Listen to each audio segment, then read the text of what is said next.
Welcome to Byumba, Rwanda. It is here that the Rwandan sewing machine project, the Kamarazaho project, was born. In 2006, I was the international photographer for an organization called Global Family Rescue. This is the family that I helped sponsor and support for the year preceding my trip there.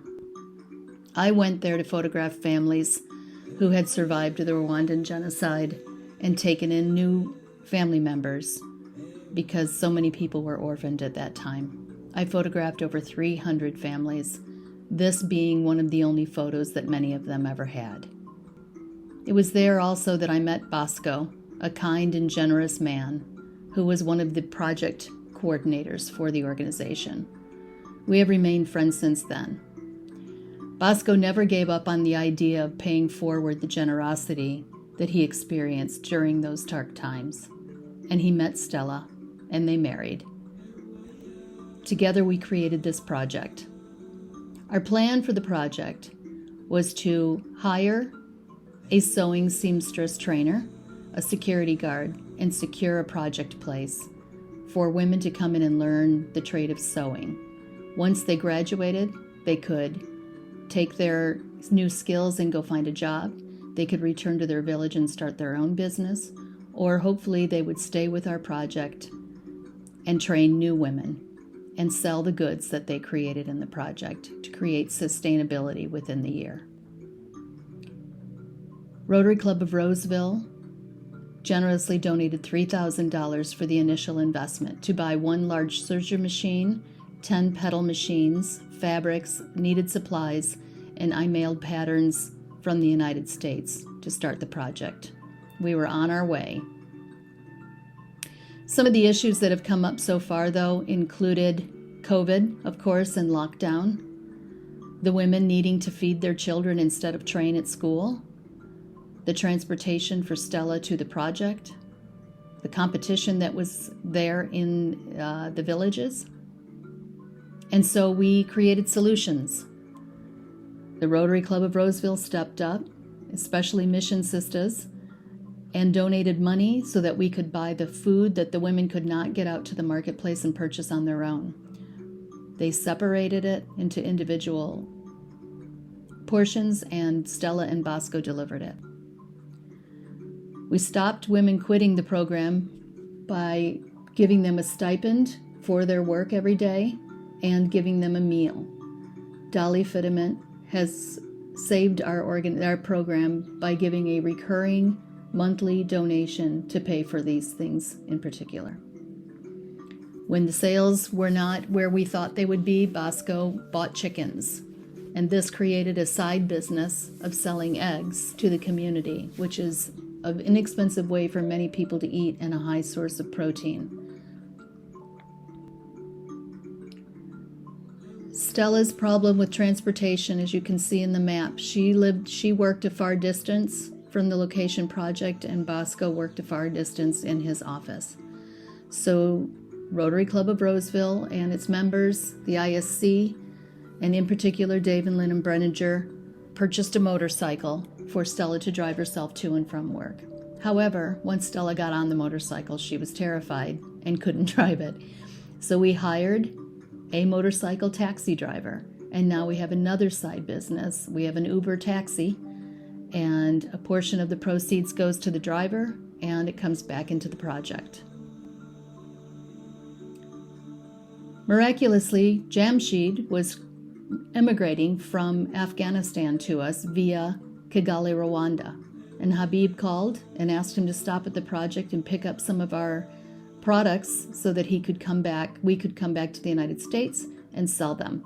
So you see our computer bags. Dolly Fitiment was one of the first people to get one of our products.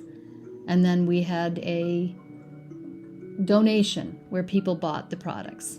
And you can see in the foreground with the chickens growing healthfully and the women and some of the things that they've made. This was our first and second graduating class. This is our third graduating class. You can see the increase in products in the sewing room, and the women now have uniforms, and they're all very happy and very lucky to have this project. Once we decided that we were going to try to move out into the village because we thought there might be better opportunities to not face so much competition. And so I'd like to show you this experience. This is the village. These are the streets, and you can see there is a great deal of competition. Women stand in the sun and the wind and the elements all day long and wait for a customer to come by, as many other women do as well. It's not the best plan for business. So Bosco pivoted and bought these plastic strips, and now the women are weaving baskets that are very popular in Kigali, and we're moving on with another source of revenue.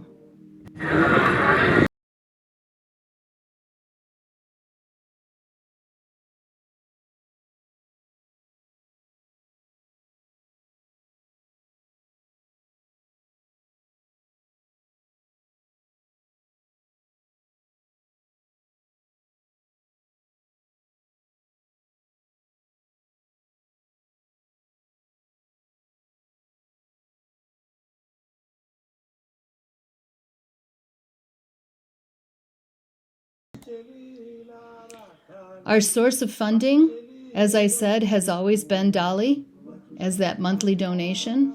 And in the project, we have $1,951 today. Our earnings to date are $385, which doesn't sound like a lot, but this is actually amazing. Monthly expenses range, and our sources of funding are Dolly, our ISC, Roxanne and Mission Sisters, and other Rotarians. Our current needs is a water filter for the students in the workshop, and Roxanne's $1,000 that she raised for her birthday are going to provide that. We're going to do a project with Interact, hopefully, and we're going to create lighting strips through Lighting for Literacy and send those to them so that they don't use as much electricity during the day, and because we need 2 more sewing machines to do the work better and faster. We've learned many things. Trust is critical. I trust Bosco and Stella with their decisions, with their honesty, and with their love of what they're doing for the people. Patience is critical. Being supportive and curious, and instead of asking, why do you do that? Asking, tell me how that works in your country.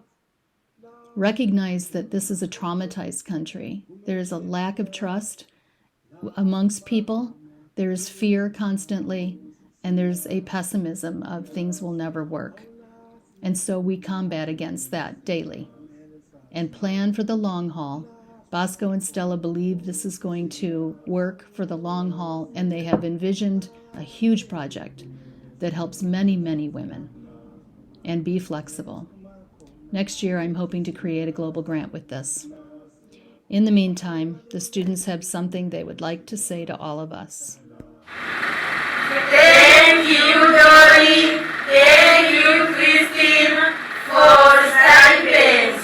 We love you so much. Yeah, the students are so excited and happy for your help, for your assistance.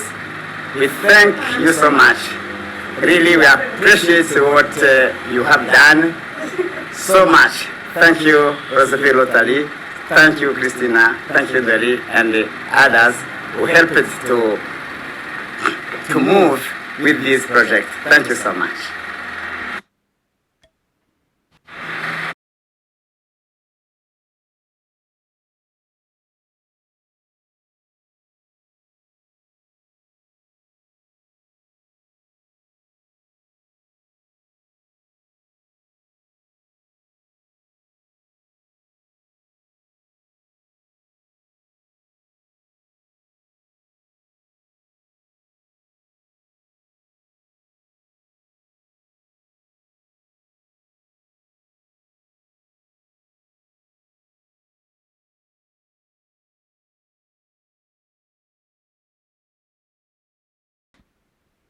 And now I'll take any questions that any of you may have.